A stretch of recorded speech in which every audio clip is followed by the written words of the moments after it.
atraviesa todo el siglo XIX que nosotros estuvimos recorriendo y que adquiere su carácter pleno en el siglo XX, que es el tema del diseño industrial. Nosotros a lo largo del recorrido que venimos haciendo con muchos de ustedes desde el año pasado, hemos abordado distintas materialidades en clases especiales, como el vidrio, la cerámica, el bronce. Después también nos dedicamos en un par de clases al mobiliario, con lo cual estuvimos dando algún tipo de rodeo por el área que denominamos las artes decorativas.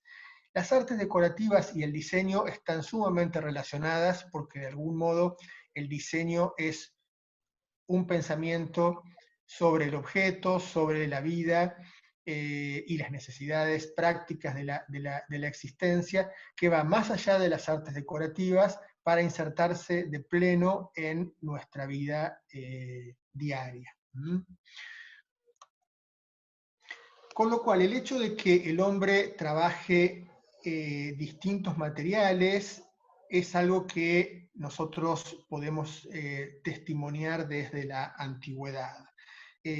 Aquí tenemos un perfumero de vidrio realizado en el antiguo Egipto, cuando todavía el vidrio era una materia espesa y opaca, a diferencia de lo que nosotros conocemos o estamos más acostumbrados a ver hoy, que es el vidrio translúcido.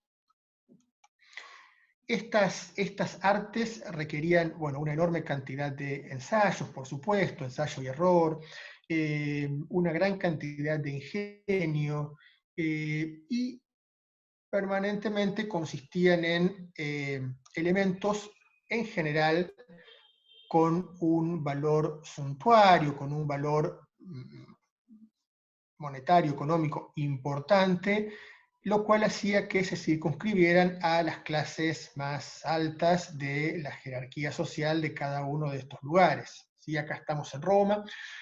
Recuerdo que habíamos visto, por ejemplo, que una pieza como esta está armada con 2 capas de vidrio superpuesto y la capa externa, que en este caso es la blanca, se trabaja como si fuera una escultura para que quede una figura de vidrio recortada sobre un fondo también de vidrio, pero de otro color.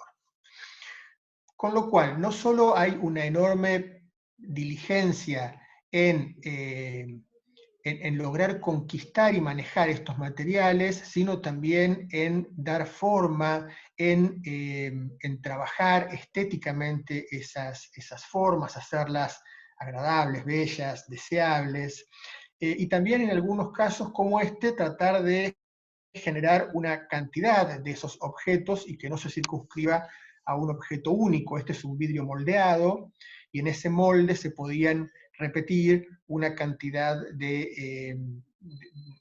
se podían obtener una cantidad de objetos similares a este que estamos viendo. Lo mismo pasa en la cerámica. El vidrio, la cerámica son las llamadas artes del fuego, se necesitan hornos que desarrollen temperaturas muy altas para poder fusionar y cocinar este tipo de materiales. Fíjense que una cosa es necesitar una vasija como contenedor de un líquido o como contenedor de cualquier otro elemento, y otra cosa es necesitar que esa vasija esté decorada. Y a nosotros acá lo que más nos llama la atención es este recurso, esta necesidad a lo largo de la historia que ha tenido el hombre de objetos bellos, no solo de objetos útiles. Esta vasija se espera que no esté quebrada y que no pierda por ningún sector, sino la verdad que dejaría de ser útil, dejaría de servir el propósito por el cual fue hecha, pero además vemos que está decorada, vemos que está ornamentada, y esa ornamentación podría servir en algunos casos como identificación del objeto. Ese objeto decorado de esa manera me pertenece a mí y no a otra persona, pero principalmente estas decoraciones recurrentes a lo largo de la historia sirven a los propósitos estéticos, ¿no? A la necesidad que permanentemente el hombre ha experimentado de belleza, de elementos que lo deleiten, que le llamen la atención, que lo estimulen, que lo agraden. Y en pos de estas necesidades, constantemente se han explorado e investigado en materiales, técnicas, acabados de superficie, formas, texturas y cantidad de situaciones que cada vez armen un objeto único y diferente y que además hasta logre diferenciar culturalmente a una región, a un pueblo de otro, ¿sí? Estas son las cerámicas famosas de la antigüedad griega. En la vida real eran contenedores que se utilizaban para líquidos, granos y alimentos o perfumes, también para el comercio de este tipo de mercadería, pero en su parte exterior llevan una decoración sumamente informativa acerca de Está el lugar los... calentito. Está Les mal, a encargo, ver. por favor, les encargo el audio, por favor, Está si mal. lo pueden El ser me sacó, iniciar. como 3 huesitos me sacó, porque me robó los fósforos.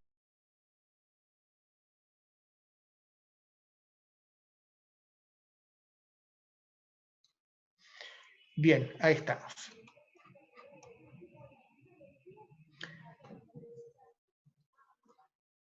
No sé si puedo volver a la diapositiva anterior.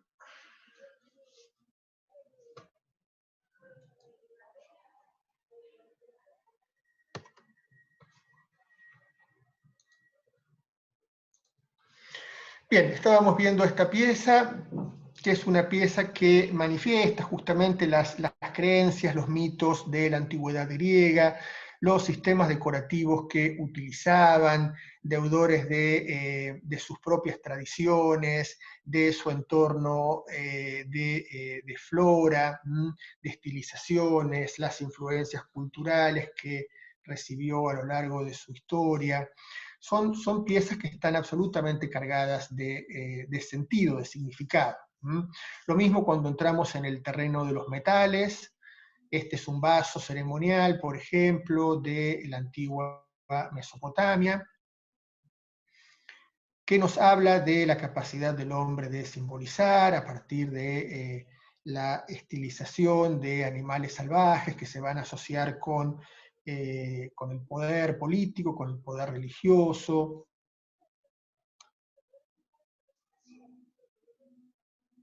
Son piezas que involucran un enorme trabajo, una enorme planificación, lo que hoy nosotros llamamos un diseño, más allá de que diseño sea un término más contemporáneo, pero de todas maneras ese diseño, esa planificación del objeto existía.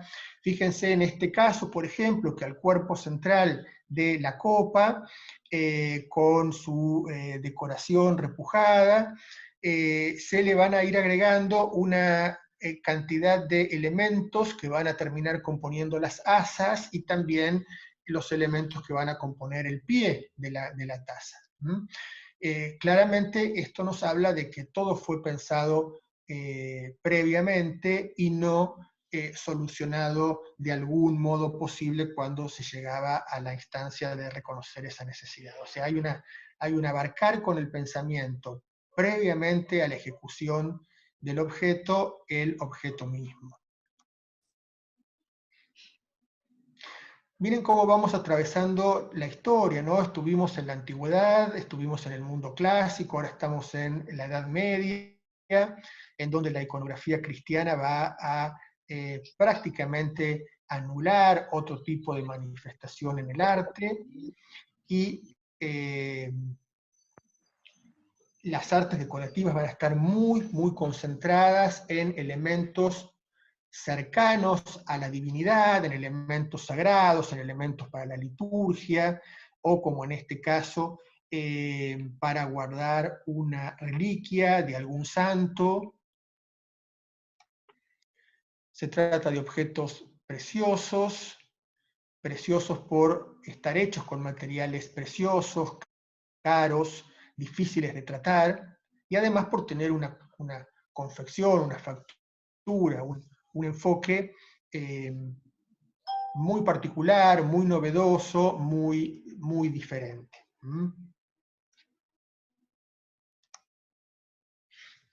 Acá vamos entrando en el Renacimiento, en donde la figuración se va haciendo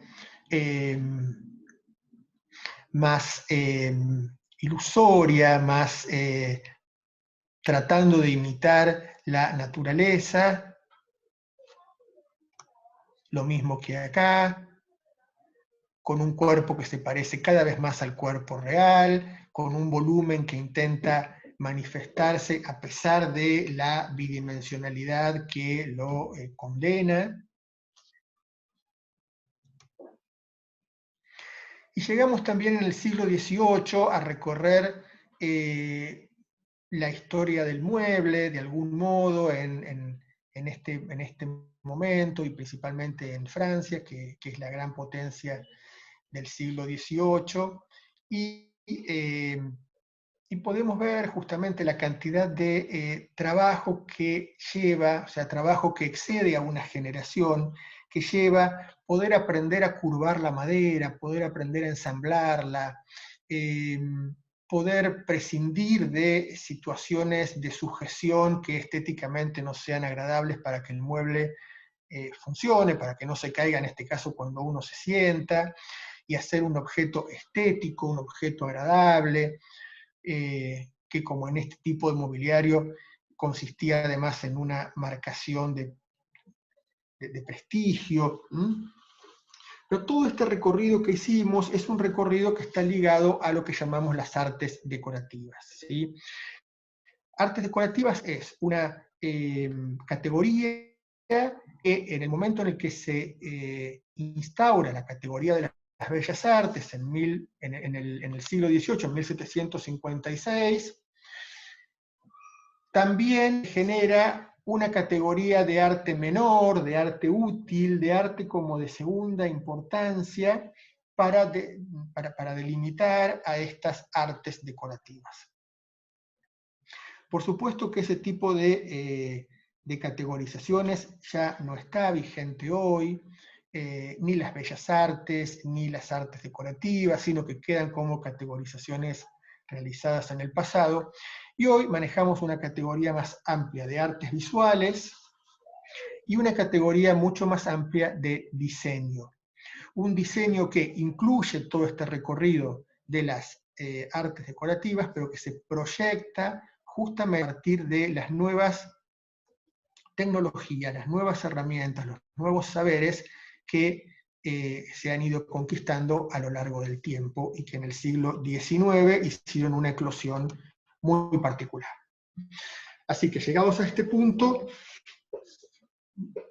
vamos a armar un pequeño recorrido acerca del diseño industrial, acerca de este, digamos, momento en el cual las artes decorativas y el diseño industrial se juntan y arman esta nueva disciplina, arman una especie de cambio de vía, ¿sí? De una vía histórica con una larga cronología a una vía nueva, completamente relacionada con algo que nosotros mencionamos mucho a lo largo de este curso, que es la revolución industrial.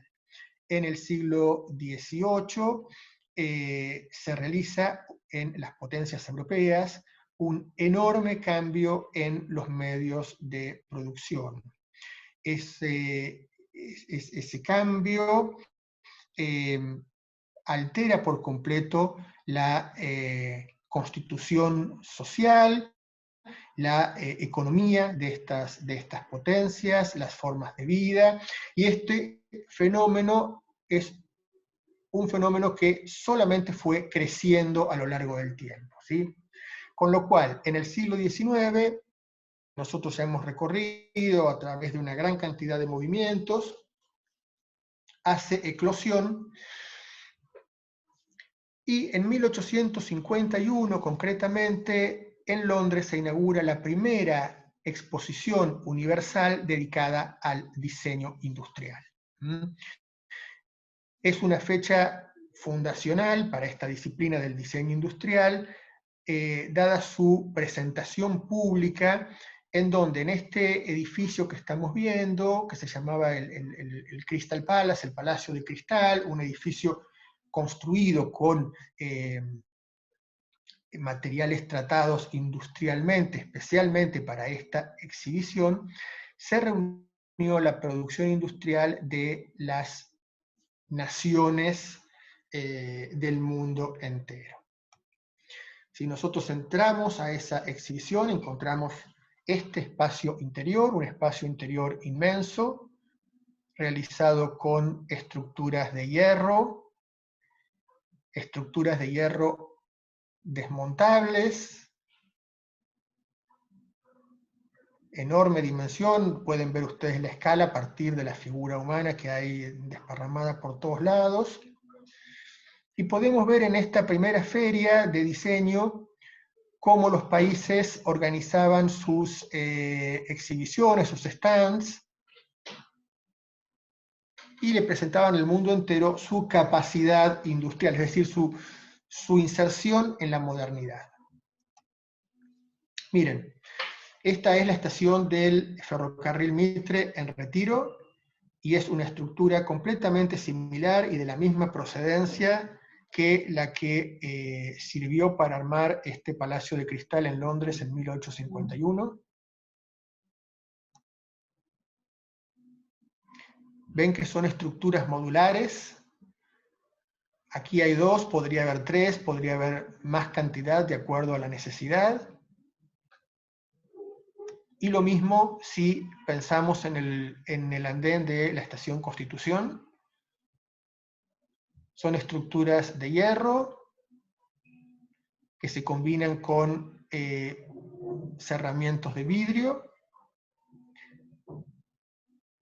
Se fabrican industrialmente, se arman y se componen de acuerdo a la medida que cada quien necesite, y marcan un cambio completo de época en relación a la arquitectura, en relación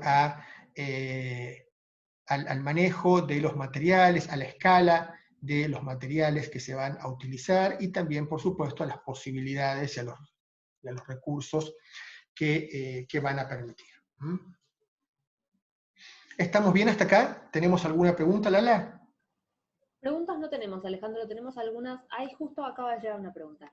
¿Qué es el Champlevé? No sé si está bien visto, no sé si está en francés. Asumo que está en francés. ¿Qué es el Champlevé? El Champlevé es una técnica de esmaltado. Ok. Después teníamos, sí. Sí, no, adelante. Teníamos algunas reflexiones. Dice, realmente es maravillosa la creatividad de hacer cosas y viéndolo del pasado tienen más valor. El ser humano es muy creativo en todos los tiempos. Exacto, y justamente estos objetos tienen la enorme capacidad de ponernos en contacto con la creatividad del hombre a través del tiempo. Nosotros no conocemos a ninguna de las personas que generaron ninguno de los que acabamos de ver, pero nos quedan los objetos. Y a partir de eso podemos, de algún modo, trasladarnos a ese momento, estar en ese taller, estar en ese espacio, esa persona, estar con ese desafío que le presenta el material, con ese deseo que tiene de transformarlo en algo bello. Los objetos son realmente portadores de un contenido fantástico. Vamos a hacer... Sí, perdón. Marta recién nos aporta que fue declarado monumento histórico el edificio de Plaza Constitución. Sí, exacto. Fue declarado ayer, creo, monumento histórico el edificio de Plaza Constitución. Exactamente. Bien, nosotros vamos a hacer un recorrido a través de tres países que son Gran Bretaña, Francia y Inglaterra, y Alemania, perdónenme, Gran Bretaña, Francia y Alemania, para ver justamente este traspaso desde las artes decorativas hacia el diseño industrial y llegar en Alemania a lo que se considera el ícono máximo del diseño industrial, que es la escuela de la Bauhaus. Bien, En Europa, durante la primera mitad del siglo XIX, que nosotros ya desde el punto de vista del arte la hemos recorrido, tenemos mobiliario y objeto que podemos enmarcar en la categoría de historicista, es decir, que están diseñados evocando algún momento de la historia del arte del pasado, ¿sí? Y se le pone el prefijo neo porque no es una pieza del pasado, sino que es una pieza nueva, hecha a la manera del pasado. Tenemos el neogótico, el neobarroco, el neorrenacimiento y una cantidad de pequeños neos más, ¿sí? Justamente lo que esta exposición de Londres deja de manifiesto es cómo esta capacidad industrial nueva carece de la posibilidad de inventar, hasta este momento que estamos hablando, de inventar un objeto que estéticamente dé cuenta de esas nuevas capacidades técnicas y materialidades.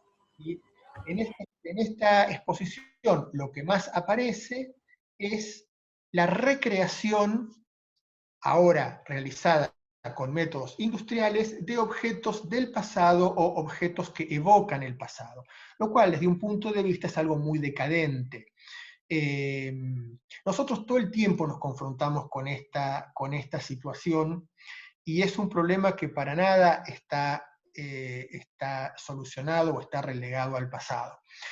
Si ustedes se dan una vuelta por una mueblería o un lugar en donde haya varias mueblerías o casas de decoración, van a ver cuánta cantidad de mobiliario hay de estilo. De estilo quiere decir que es un mobiliario que copia a otros muebles que pertenecen a otras épocas, ¿sí? El mobiliario inglés, el mobiliario francés, que nosotros lo hemos visto en cada momento en el que fue creado, pero eso ya pasó, eso ya fue superado por otra propuesta estética diferente, por otras capacidades, por otras búsquedas. Sin embargo, en el comercio muchas veces siguen apareciendo esos objetos porque, imagino, los objetos más comerciales, de más fácil salida, etcétera, ¿no es cierto? De alguna manera ese era el criterio que aparecía en esta primera exposición industrial y que suscitó una cantidad de movimientos en contra, una cantidad de críticas y el surgimiento de, al menos en Inglaterra, en Gran Bretaña, 3 nuevos movimientos. Uno es el Art and Craft, que estaba liderado por William Morris, y que es un movimiento que se opone a la industrialización. Está en contra de la industria, odia a la máquina, y entonces propone una vuelta hacia la Edad Media, una vuelta hacia la Edad Media en cuanto a las formas de trabajo, entonces querría decir un trabajo artesanal, hecho por una persona en un taller con seguramente una cantidad de ayudantes, con herramientas manuales exclusivamente, recurriendo a materiales nobles, originales, y también con una estética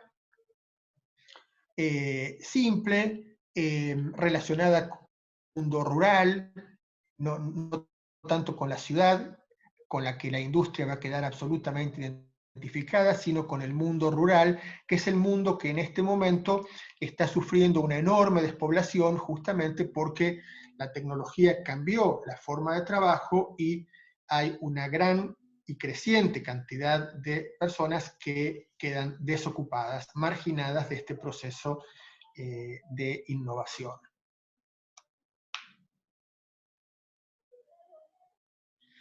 Este movimiento es un movimiento que, además de oponerse a la industria, genera productos que, por bellos o no que nos puedan parecer, tienen un costo altísimo de mercado, porque en un momento en el cual la industria está creando objetos decorativos, evidentemente el objeto manual es un objeto que va a tener un costo mucho más elevado.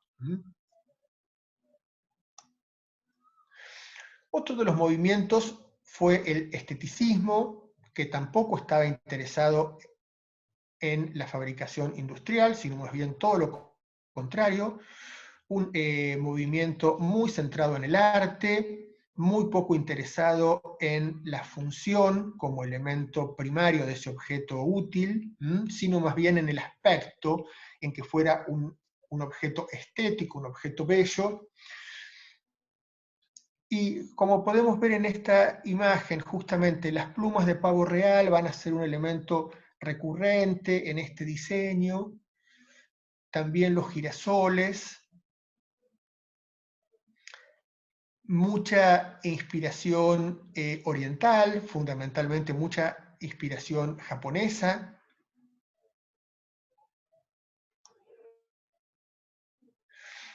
Y este objeto, que es una tetera, va a ser un objeto que se va a burlar justamente de los postulados de este movimiento, que también incluía el uso de vestimentas medievales.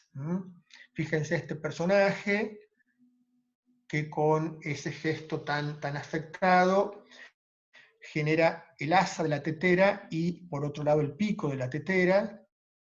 Tiene un enorme girasol estampado en el pecho. Y lo que vamos a hacer ahora es dar vuelta a esta pieza. Vamos a seguir hablando de la misma pieza, no vamos a cambiar de pieza, vamos a cambiar de ángulo y ver qué es lo que pasa del otro lado.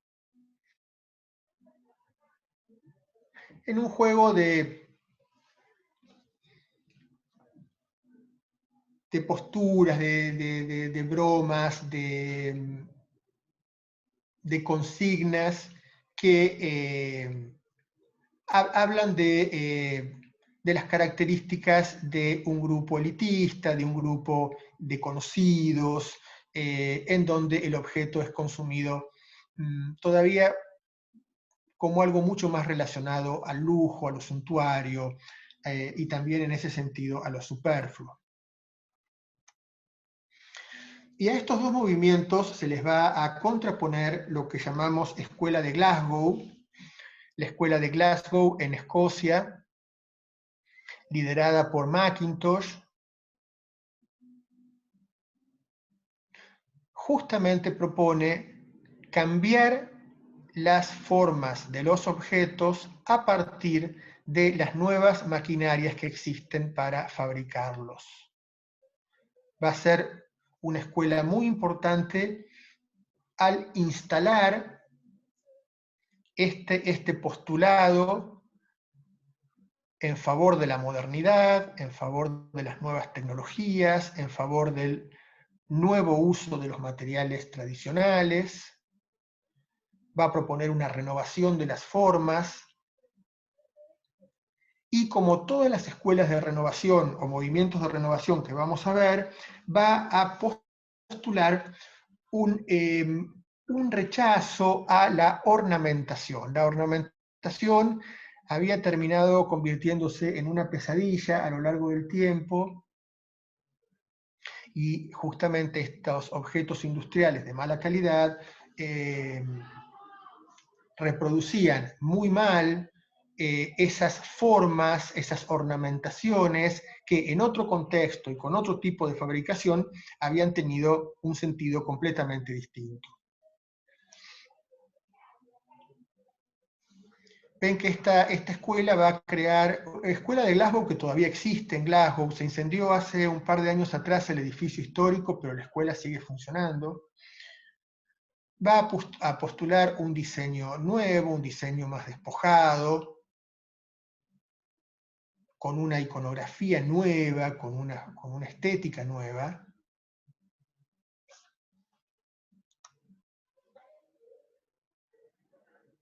Con su propia gama de colores, con su propia tipografía. Es decir, va a tratar de ser un diseño abarcativo de la mayor cantidad posible de los campos de las artes decorativas o del diseño.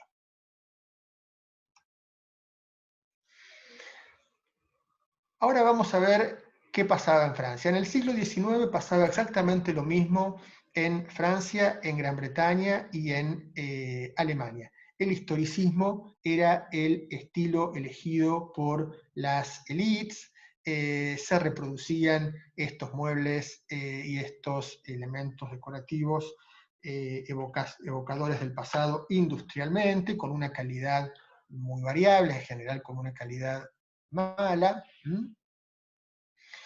Y a fines del siglo XIX, hacia 1880, aparece en Francia el movimiento que nosotros llamamos Art Nouveau. ¿Sí? Acá en Francia vamos a poder ver dos movimientos que nosotros conocemos y que los tenemos como un par de opuestos, que son el Art Nouveau y el Art Deco.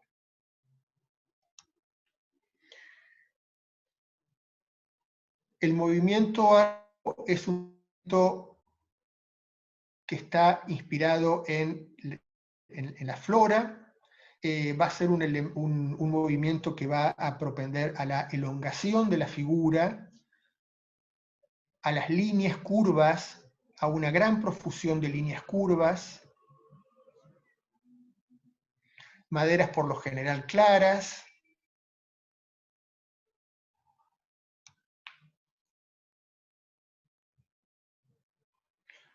no va a renegar de la ornamentación, como pudimos ver recién en la escuela de Glasgow, pero sí va a generar una gran renovación formal.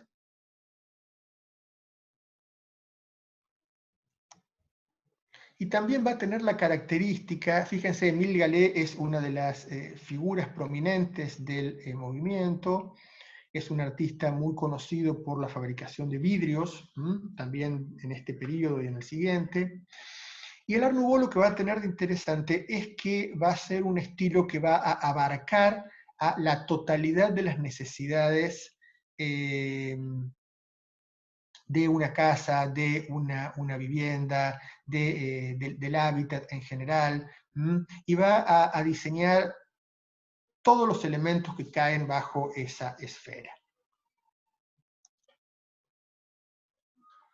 Y por supuesto que va a incorporar los avances técnicos como la iluminación. Tengan en cuenta que la iluminación eléctrica fue un proceso que se fue dando con el cambio de siglo y que por lo tanto se requerían nuevos objetos que permitieran el acceso de la luz eléctrica adentro de los hogares.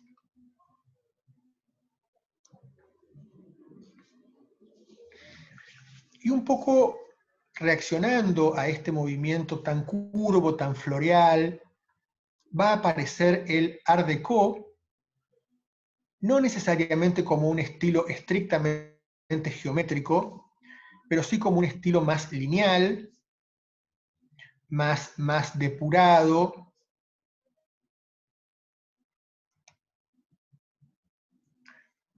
combinando elementos muy extraños. Fíjense que acá estamos hablando de que este mueble está revestido con piel de raya. Piel de raya es la piel de ese pescado que se le realiza un tratamiento, se termina obteniendo una especie de pergamino, y eso aplicado sobre los objetos, y previamente teñido de verde en general, y aplicado sobre los objetos, genera una textura sumamente atractiva, sumamente refinada. Pero claro, justamente estos dos estilos, el Art Nouveau y el Art Deco, son estilos caros, son estilos de autor para una élite, ya no necesariamente para una élite relacionada con la nobleza, como habíamos visto a lo largo de la historia del arte, sino acá para una burguesía alta, para una alta burguesía de gran poder adquisitivo, que requería este tipo de objetos que estaban más de acuerdo con el estilo de vida que llevaban.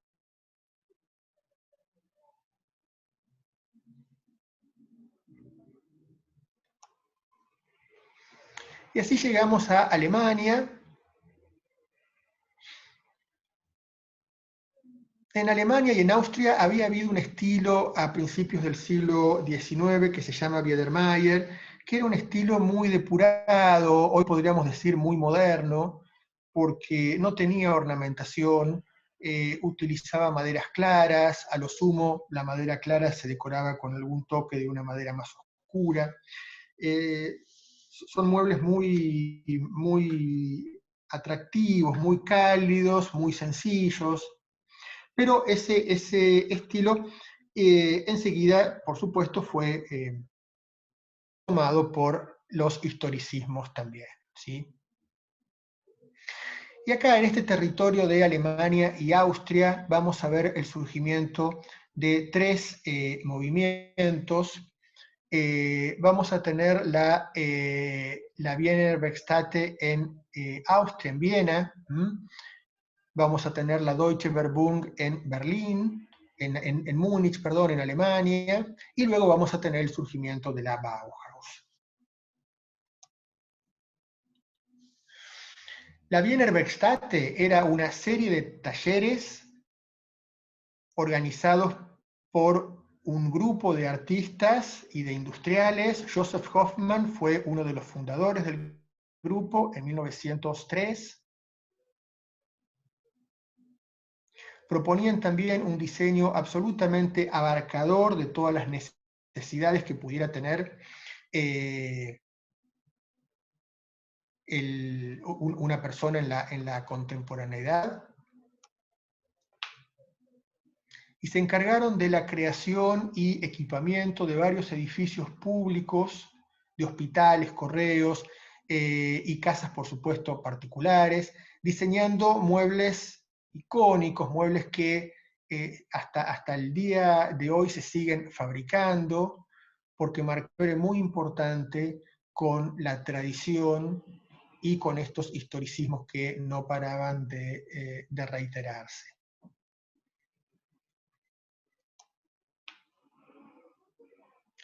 Joseph Hoffmann, Otto Wagner y Koloman Moser son los principales artistas, diseñadores, arquitectos de este movimiento. Fíjense ustedes el quiebre que significa esto. Estamos en 1903 con este sillón. Quizá hoy dudaríamos en comprarlo 120 años más tarde y acostumbrados a ver este tipo de propuestas. Piensen lo que habrá sido el impacto realmente revolucionario, realmente muy, muy profundo en su momento.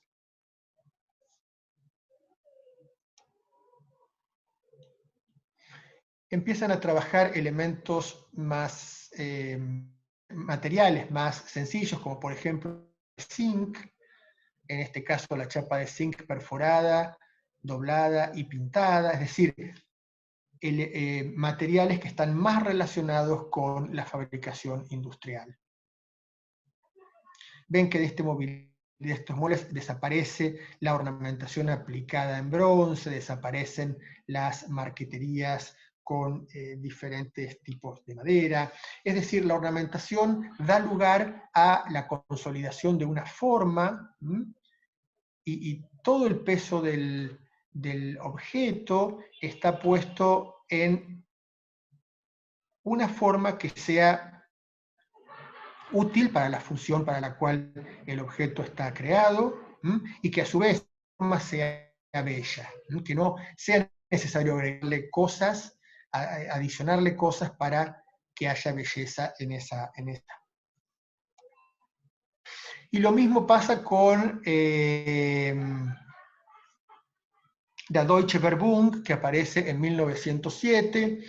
La Deutsche Werbung es una política de Estado alemana, es la iniciativa de un grupo de artistas y de industriales, justamente de trabajar colaborativamente,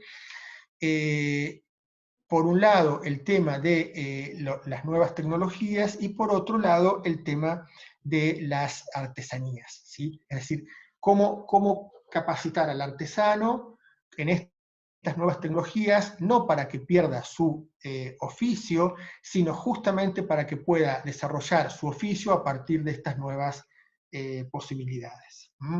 Evidentemente, el encuentro de esas técnicas y oficios ancestrales con una tecnología nueva se espera que logre como resultado un objeto nuevo y no la replicación de un objeto del pasado.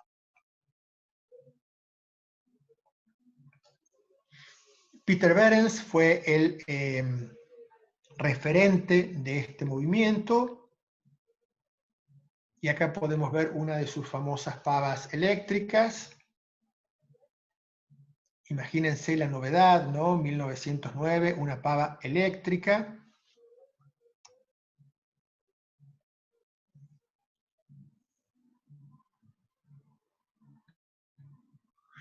Miren qué similitud hay con las propuestas que vimos recién de la Wiener Werkstätte. O sea, en este vocabulario de la modernidad hay, por supuesto, que parecidos, hay similitudes. Toda esta gente se conoce, saben en qué están. Se genera una disputa entre naciones, porque claramente hay una búsqueda de estar lo más actualizado posible en esta industrialización, en este desarrollo. Todo lo que estamos viendo es generación de riqueza, entonces imagínense que cada nación está interesada en ser la que lleve la delantera. La delantera, por supuesto, la seguía teniendo Gran Bretaña, pero estos movimientos que vemos en Alemania justamente son, en muchos casos, producto hasta de situaciones diplomáticas y de robo de secretos de Estado. Son situaciones financiadas por los estados buscando el desarrollo industrial y poder liderar los mercados relacionados con estos elementos. Aquí tenemos una taza, también con un diseño disruptivo. Lo disruptivo del diseño va a estar dado en general por un recurso a la geometría, ¿sí? Va a aparecer la forma, su aspecto geométrico lo más depuradamente posible, y eso va a estar muy asociado con una imagen nueva, una imagen moderna del objeto en cuestión.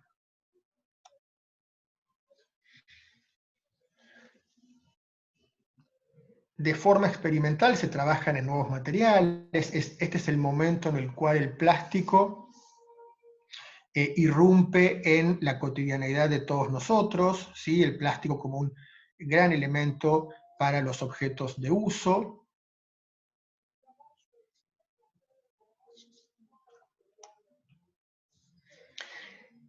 Y así llegamos a este ícono del diseño industrial que va a ser la Bauhaus, y que antes de seguir, Lala, si tenemos preguntas, quizá acá podemos hacer una pausa. Perfecto, Alejandro, tenemos algunas preguntas.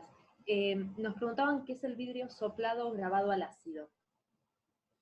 El vidrio soplado es una técnica de trabajar esta forma. Se pone vidrio caliente en el extremo de una caña, y del otro lado el maestro vidriero sopla para que se genere un globo, una burbuja del tamaño que él quiera, y se pueda trabajar de esa manera el material mientras pasa de estar caliente a enfriarse. Y grabado al ácido es una técnica de decorado, que nosotros vimos el tema del ácido cuando vimos litografías o grabados, es decir, el ácido graba aquella parte del objeto que no haya quedado recubierto por un elemento que lo separe. Y al grabarlo, deja impresa la decoración que el artista pensó para ese objeto. Nos preguntan también por qué los floreros Osiris reciben ese nombre de la mitología egipcia. A ver, en estas cosas hay mucha fantasía, por supuesto. Osiris era el rey de los muertos en la mitología egipcia, con lo cual pueden ser unos floreros destinados a ponerle flores a los muertos, supongamos. Ahora, puede haber muchas asociaciones más por las cuales reciban eso. Tenemos dos preguntas más. El movimiento Art Nouveau fue reemplazado por el Art Deco. ¿Cuánto duró ese periodo? El Art Nouveau comienza en Francia y se desparrama por toda Europa con distintos nombres, pero que siguen siendo Art Nouveau. Hacia 1980 es el estilo moderno, es el estilo Liberty en Gran Bretaña, es el estilo modernista en gran parte de Europa, el Jugendstil en Alemania.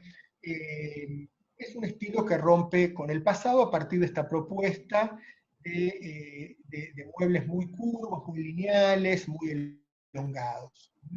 Dura hasta el cambio de siglo. Ya para 1900 el estilo se seguía usando, pero ya como que estaba bien, ¿sí? Nosotros en Buenos Aires tenemos una gran cantidad de edificios Art Nouveau. En Avenida de Mayo, por ejemplo, la avenida se construyó alrededor de 1910 y hay una cantidad de edificios Art Nouveau, todos sumamente interesantes. Entonces va cambiando digamos, va perdiendo fuerza, porque esto, acuérdense que no es un cambio que sucede de un día para el otro, va perdiendo fuerza una vez que empieza el siglo XX. Y ahí comienza entonces el desarrollo de lo que vamos a terminar llamando Art Deco, que es un estilo más depurado, más elegante, más sobrio, con elementos materiales muy costosos, como el marfil, como la piel de raya, como las maderas importadas de África, y que va a terminar siendo ese elemento más geométrico, más rígido, que tenemos asociado en gran parte también con el cine de los años 30 y 40, en donde este estilo continuó. El Art Deco con variaciones estilísticas se mantuvo hasta después de la guerra. Nos preguntan también si en esa época cambió el concepto de lo que es bello. El concepto de lo que es bello va cambiando permanentemente. Acá lo que también fue cambiando es el concepto de lo que es práctico. Y las costumbres empezaron a cambiar. Empezaron a cambiar los tamaños de las casas, empezaron a cambiar las formas de sociabilidad, comenzaron a haber más espacios públicos, más edificios públicos que requerían instalaciones, con lo cual los elementos que nosotros estamos tratando hoy tuvieron que adaptarse a esos cambios que se producían en el tejido social. Y por supuesto que con el avance del tiempo, con el cambio de las generaciones, el concepto de lo bello va cambiando. Acuérdense de nuestra clase de vanguardias, como, por ejemplo, para los futuristas, lo bello era lo que estaba asociado con la velocidad, con la máquina, con la industria, con el juego, y no con los elementos del pasado. Es muy comprensible que una generación nueva quiera visualmente identificarse con elementos nuevos, con elementos que corresponden a su época y no con elementos del pasado. ¿Sí?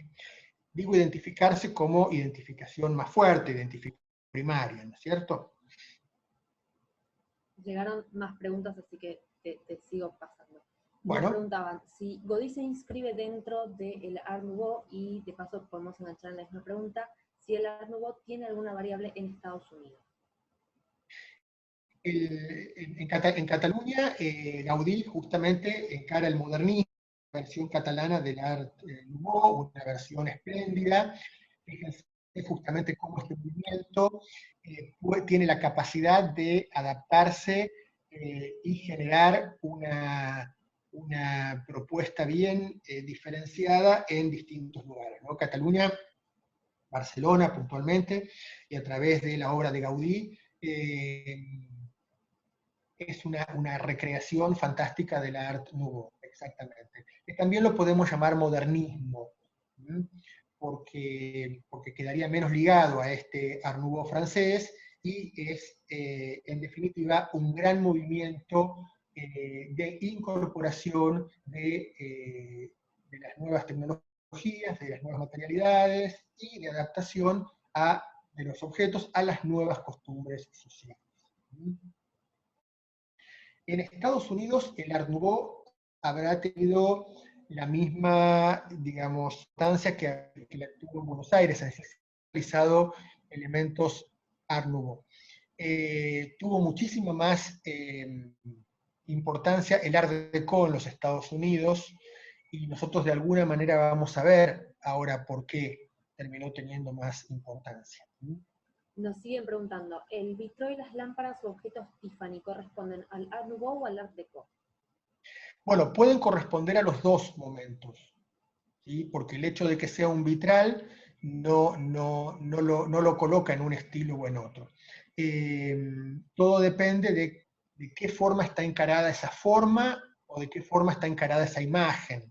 En general, los productos de Tiffany que yo recuerdo están más asociados con el Art Nouveau, ¿sí? Son elementos muy florales, son elementos donde aparecen mujeres con largas cabelleras, mujeres muy elongadas también, envueltas en una cantidad de telas muy, muy vaporosas.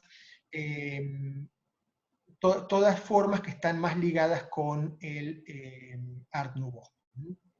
Y por último, Sandra preguntó, ¿el Palacio Barolo tiene algo de estos estilos? El Palacio Barolo tiene algo más bien del Art Deco, pero de un Art Deco muy suave, ¿no? Muy poco geométrico. Lo digo en cuanto a su depuración de elementos decorativos, pero está inscrito en una, digamos, en una renovación de la forma que quedaría por fuera de lo que estrictamente es el Art Deco o de lo que estrictamente es el Art Nouveau. Y en esta historia que hay en el Palacio Barolo, de que todo está inspirado en la Divina Comedia, no deja de ser una especie de vuelta romántica al pasado, la propuesta arquitectónica de ese lugar. Perfecto, podemos continuar. Bien, genial. Entonces vamos a encarar esta parte de poder conocer un poco de qué se trató la Bauhaus. La Bauhaus se trató de la reconversión. Primero tendríamos que situarnos en el tiempo. Acá estamos terminada la Primera Guerra Mundial, en Alemania. Cuando termina la Primera Guerra Mundial, el emperador de Alemania abdica y Alemania se convierte en una república, conocida por nosotros como la República de Weimar. En la vida real se siguió llamando Imperio Alemán, con un régimen político democrático, y Weimar fue el lugar en donde se realizó la constitución de ese país, que terminó estando en vigencia hasta 1945, es decir, hasta que termina la Segunda Guerra Mundial. Solo que esta República de Weimar termina cuando Hitler asume el poder y crea lo que se llama el Tercer Reich. Entonces, la República de Weimar es un momento muy breve, entre 1919 y 1933. Es el momento en el cual podemos tener esa imagen de Berlín asociada a la película Cabaret. ¿Se acuerdan la vieja película Cabaret de Liza Minnelli? El Berlín de los años 20 como un lugar de libertinaje completo, de decadencia también, de gran transformación y de gran modernidad. Bueno, esa es la República de Weimar.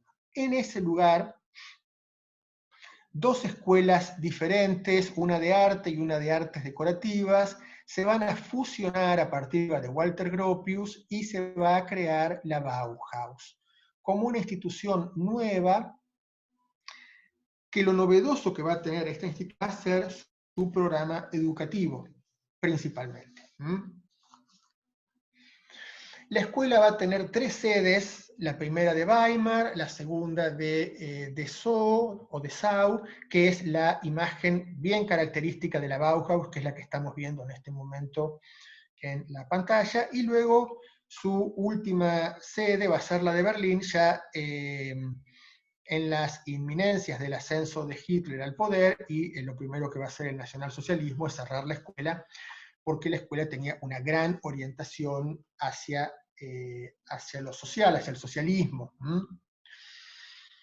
Y va a tener 3 directores a lo largo de su corta historia: su fundador, Walter Gropius, Hannes Meyer en el medio, en esta movida de la escuela hacia la ciudad de Dessau, y finalmente Mies van der Rohe, un arquitecto sumamente famoso, diseñador, en su última etapa. El recorrido que yo les propongo es un recorrido que tiene que ver por el sistema pedagógico que desarrolló esta escuela y por los talleres que desarrolló esta escuela en su trayectoria, ¿sí? Esta escuela estaba abierta a hombres y mujeres, a varones y mujeres, y en principio se supone que su espíritu era un espíritu de igualdad, no solo entre varones y mujeres, sino también en distintas jerarquizaciones del trabajo, el trabajo más artesanal, el trabajo más intelectual, trabajados a la par, ¿sí? La currícula de la escuela consistía en un curso para todos los alumnos de un curso básico, introductorio, en donde se trabajaban aspectos de la forma, aspectos del color, aspectos de la textura, y en esos talleres iniciales cada estudiante podía de alguna manera encontrarse con su verdadero talento, con sus verdaderas posibilidades. Eran talleres sumamente libres, libres desde el punto de vista de la mirada del docente, en donde lo que se buscaba era justamente estimular aquello que la persona, en este caso el estudiante, consideraba interesante, tenía capacidad para poder desarrollar, proponía, etc. Esto a nosotros nos puede parecer algo común y corriente, no lo es, no lo sigue siendo hoy. Imagínense en el periodo en el que estamos hablando, es realmente una situación muy novedosa. Algo a tener en cuenta también es que esta escuela de diseño estaba prácticamente en manos de arquitectos y artistas visuales. Y artistas visuales muy conocidos por nosotros, como Kandinsky, como Feininger, como no sé, una cantidad que vamos a ir viendo ahora con el recorrido que vamos, con Paul Klee, que vamos a ir viendo. Con lo cual, la fusión entre el trabajo con materiales, con herramientas, pensando en generar objetos de uso. El objetivo de la Bauhaus era el equipamiento de todo lo que el hombre necesita para vivir, ¿sí? Para vivir bien, para vivir cómodamente. No el hombre rico, sino el obrero, ¿sí? El hombre de la calle. Porque justamente a lo que el diseño industrial va a apuntar, y en esto es muy claro el texto de Hacha, es a que, por un lado, la forma de lo que se trate que esté diseñando tiene que ser una forma pensada para ser fabricada industrialmente. Y por otro lado, esa fabricación industrial tiene que apuntar a lo masivo. Es decir, el objeto de diseño teóricamente tiene que ser un objeto accesible económicamente para todo el mundo, y en este sentido, ser un objeto que le cambie la vida a todo el mundo, un objeto que no sea la ecuación del arte por el arte, sino la ecuación del arte como un medio de transformación de la vida.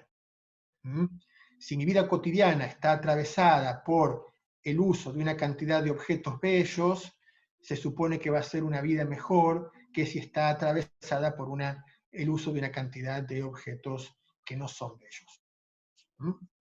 Básicamente hay un principio de tipo moral, si se quiere, que está detrás de toda esta estructuración. Esta imagen que vemos acá nos remite a cómo estos alumnos en estos talleres trabajaban con los antiguos maestros, ¿sí? No había un rechazo del pasado, había un ir al pasado para tomar elementos del pasado. Tomar no significa copiar, sino significa justamente aprender de los maestros del pasado. Los ejercicios consistían justamente en ejercitaciones de la forma, de los valores,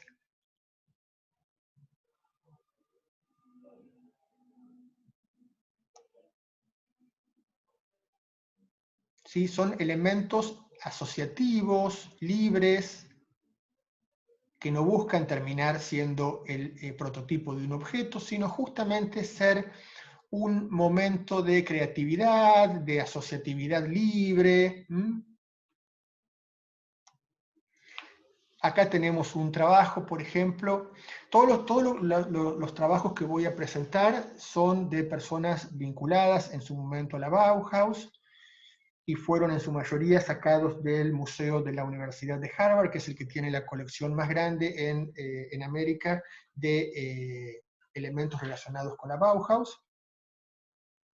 Fíjense, por ejemplo, en este trabajo, ¿no? Hay dos texturas bien diferenciadas, la textura del paño, del textil, y la textura de la viruta de madera. Y el desafío es justamente trabajar conexiones, diferencias, posibilidades con elementos tan disímiles, tan desencontrados habitualmente. Ejercicios de color, por ejemplo, como se siguen haciendo hoy en cualquier taller de arte y también en cualquier escuela de diseño.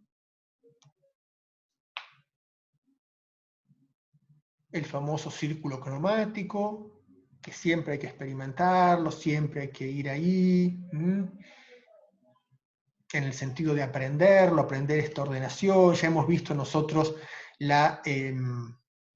por ejemplo, lo vimos mucho en el postimpresionismo, ¿no? La importancia que tienen los colores de acuerdo a cuáles sean sus vecinos, cómo se potencian juntos o no en la composición.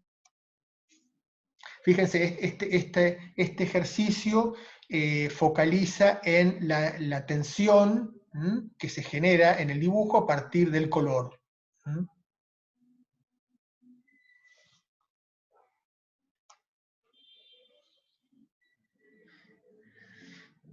Había en la escuela, por supuesto, que un taller de arte, un taller de artes plásticas, de escultura. Johannes Itten era uno de los maestros. Itten es célebre por sus teorías sobre el color. El primer momento de la escuela es un primer momento un tanto neorromántico, que tiene algún tipo de misticismo ahí atravesándolo. Itten era un personaje de estos. Podemos tener en cuenta que Kandinsky asociaba los colores con diferentes estados anímicos, ¿no? Kandinsky era un docente también de estos talleres. Hay un primer momento en la escuela más neorromántico para pasar luego a algo bastante más expresionista. En los trabajos de los alumnos de la Bauhaus vamos a poder ver reflejados gran parte de las vanguardias que hemos estudiado. La escuela no estaba identificada con una vanguardia, sino que estaba abierta justamente a lo que cada alumno tomara como más personal, más importante. Acá fíjense que hay una propuesta en este sketch, en este bosquejo de Feininger, más asociado con el cubismo, no solo por la paleta de colores, sino principalmente por las formas recortadas.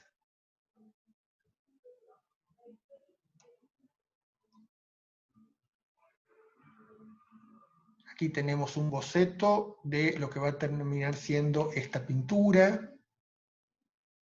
Fíjense la enorme geometrización que tiene esa nube, que de alguna manera nos preguntamos si es una nube o si es un pájaro, en el medio de ese paisaje también muy reducido a sus líneas más puras. Joseph Albers fue uno de los grandes maestros de la Bauhaus, que va a emigrar a los Estados Unidos con su esposa Annie, y va a hacer una enorme carrera en los Estados Unidos. Con esto de algún modo voy a estar contestando esta pregunta que hubo sobre la influencia del Art Deco o de la Bauhaus en América. Cuando hablamos de América acá es Estados Unidos, donde principalmente fueron huyendo del nazismo muchos de estos maestros. Esta es la esposa de Albers, a la que vamos a ver trabajando en los talleres de textil de la escuela. Tenemos propuestas entonces más bien expresionistas, más bien relacionadas con el cubismo, otras relacionadas con la geometría, esta que estamos viendo también con una geometría un poco más modulada.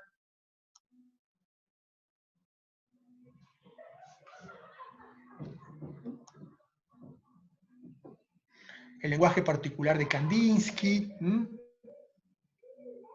Ahora, imagínense lo que es tener una escuela con este tipo de docentes, con la visión, la amplitud, que podemos imaginar que tenían estos docentes artistas comparados con docentes quizá más del ámbito de la historia del arte tradicional.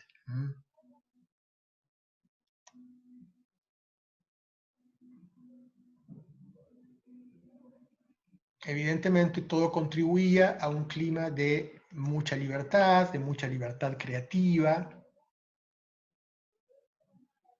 mucha libertad política, mucha libertad ideológica, un gran enfoque social, todo lo cual llevó a la escuela a ser suprimida por el nazismo en el día 1, ¿no?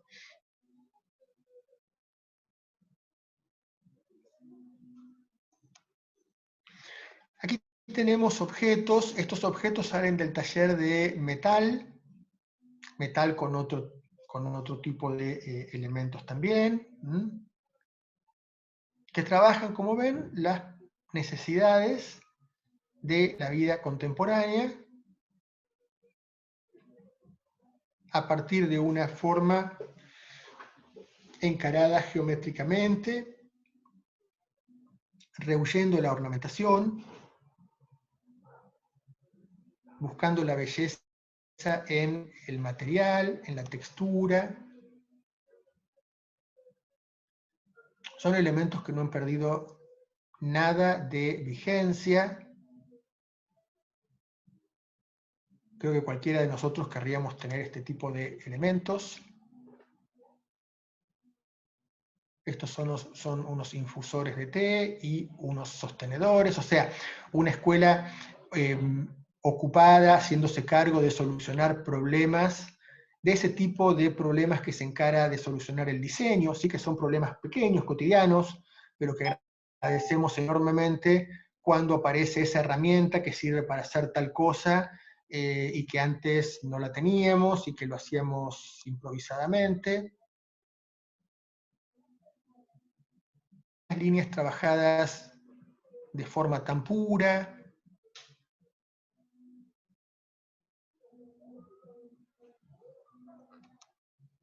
Este es un objeto icónico de la Bauhaus, ¿no? La tetera de Marianne Brandt. Aquí aparece la esfera, aparece la cruz que sirve de base a esa esfera, y el círculo que va a ser la tapa de la tetera, y el asa. La composición de elementos básicos, y miren qué objeto increíble que arma. Un objeto que no es de plata, sino que es de metal, por otro lado, es un objeto mucho más accesible en términos económicos.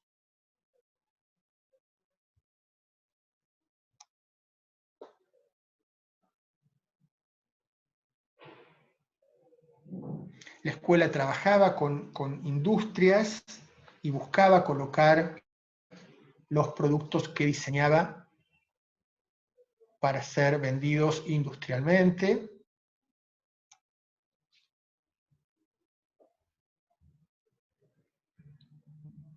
Miren cómo podemos encontrar un lenguaje moderno, despojado, coherente,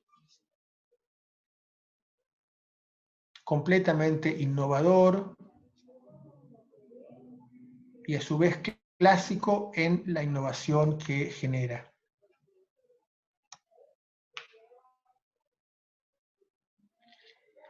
El taller de cerámica, que también había en la escuela, junto con el de metales. Estos talleres a veces no necesariamente acompañaron toda la trayectoria de la escuela, sino que muchos de ellos funcionaron durante un periodo más corto.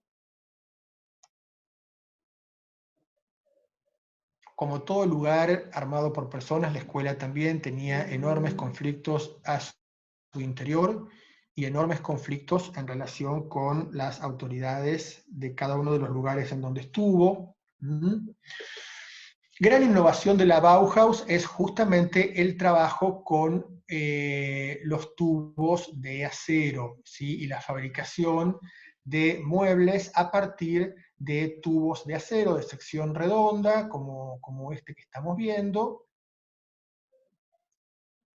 en donde la estructura tubular ya define el mueble, por un lado.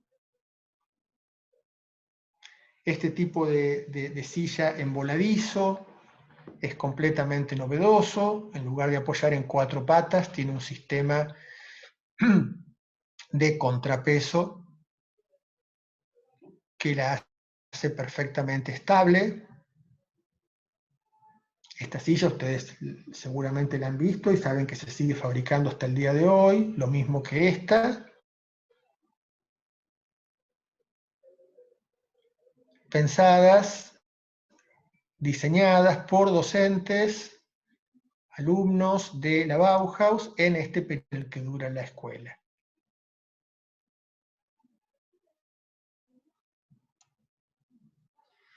La experimentación con materiales nuevos, en este caso lo nuevo es el tratamiento de la madera, a partir del calor la posibilidad de laminar la madera y hacerla más moldeable, darle formas.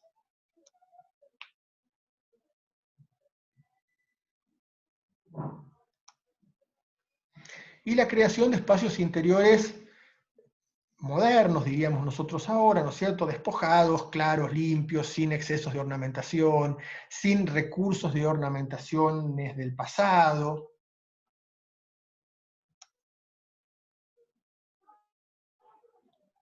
Propuestas modulares en cuanto a que se pueden fabricar industrialmente en gran cantidad, que se pueden anexar uno junto al otro, que se pueden combinar y variar.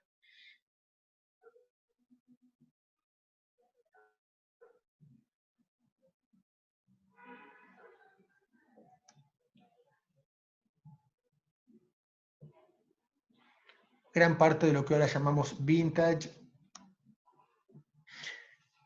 Famoso el taller de textil de la Bauhaus. La Bauhaus, si bien aceptaba varones y mujeres, las mujeres fueron bastante relegadas al taller de textil y tuvieron mucho inconveniente para poder crecer profesionalmente adentro de la escuela, ¿sí? Gunther Stolz fue la que tuvo a su cargo durante la mayor cantidad de tiempo el taller de textil, y lo que podemos ver justamente son propuestas muy innovadoras, basadas en lo geométrico. Este es un diseño, fíjense, es un boceto preparativo.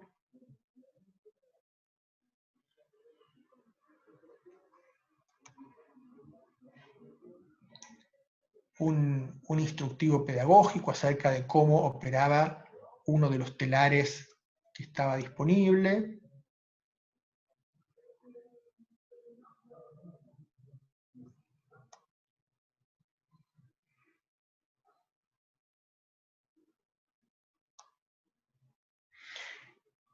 Y una novedad que tuvo la Bauhaus fue la incorporación de teatro, de un taller de teatro como un espacio de gran creatividad, de gran libertad, y Oskar Schlemmer fue el creador del famoso ballet triádico.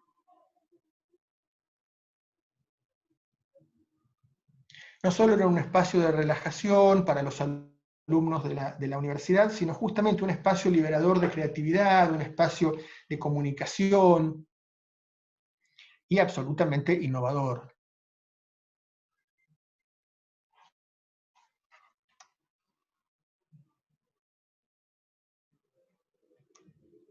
Aquí tenemos una foto muy dañada, pero fantástico poder ver esta foto de época. Estos vestuarios fabulosos, esta escenografía, estos recursos escénicos que utilizaban. Este es un diseño de Walter Gropius para un teatro total, un proyecto modernista o futurista casi.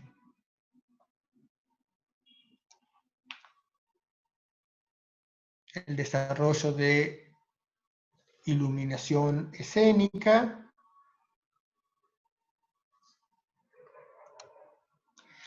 El diseño gráfico, el taller de gráfica fue muy famoso en Bauhaus.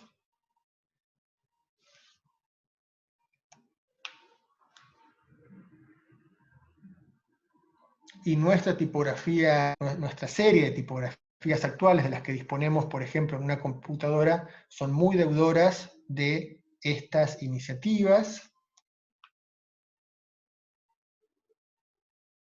Todo el desarrollo del diseño gráfico. Esto que llamamos en su conjunto diseño industrial se va a ir separando en diseño textil, diseño de indumentaria, diseño gráfico y cantidades de ramas del diseño que van apareciendo o consolidándose todo el tiempo.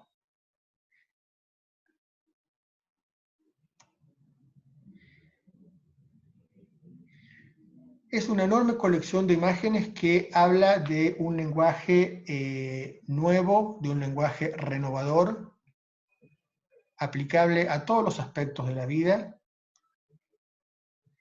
Había un taller de fotografía también. A Moholy Nagy lo hemos visto en nuestra fotografía. Posiblemente en la clase de dadaísmo también lo hayamos visto.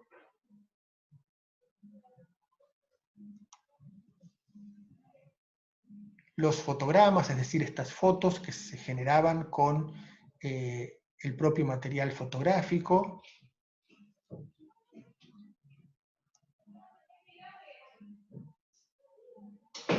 Fotomontajes. Fotografía de producto. Un elemento completamente novedoso para la época.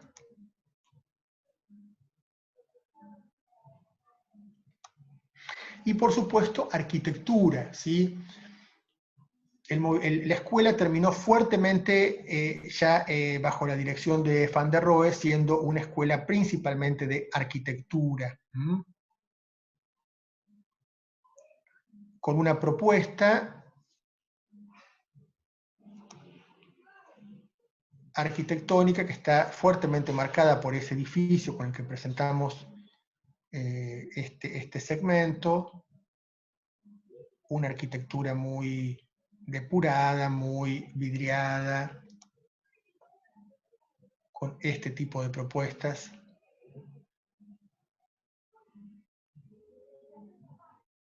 Que va a abrir paso a toda la arquitectura racionalista y a toda la arquitectura moderna.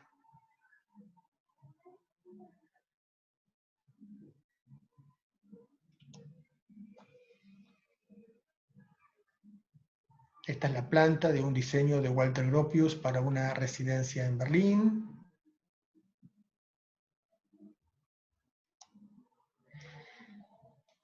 Son famosas las casas construidas en los alrededores de la escuela en Dessau, eran casas para los docentes y para los estudiantes, justamente la muy fuerte mirada social que tenía la escuela.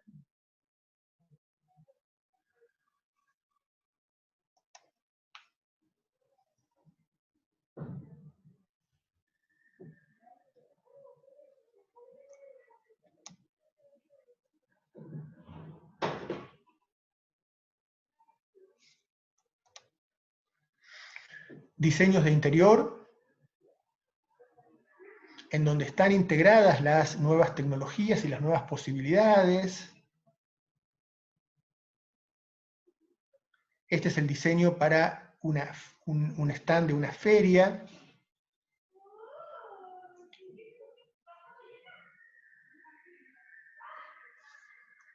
Y este es el diseño de un espacio común en una casa de departamentos. Lo increíble es que cualquier diseño que a uno le trajeran ahora de esta época sigue resultando actual.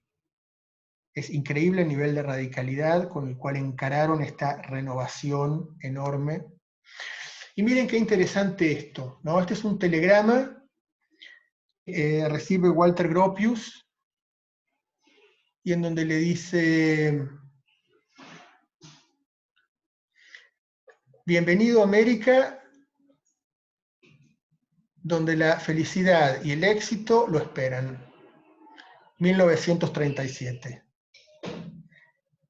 Este va a ser, una vez que cierre la escuela y que se dispersen sus miembros, en general yéndose de Alemania frente a la persecución nazi que acaba de asumir el poder, Estados Unidos va a ser un gran lugar que va a recibir a estos docentes, los van a recibir en las distintas universidades, y se va a generar toda una tradición bien importante de derivados de la Bauhaus en Estados Unidos. Bien, y hasta acá llegamos con este recorrido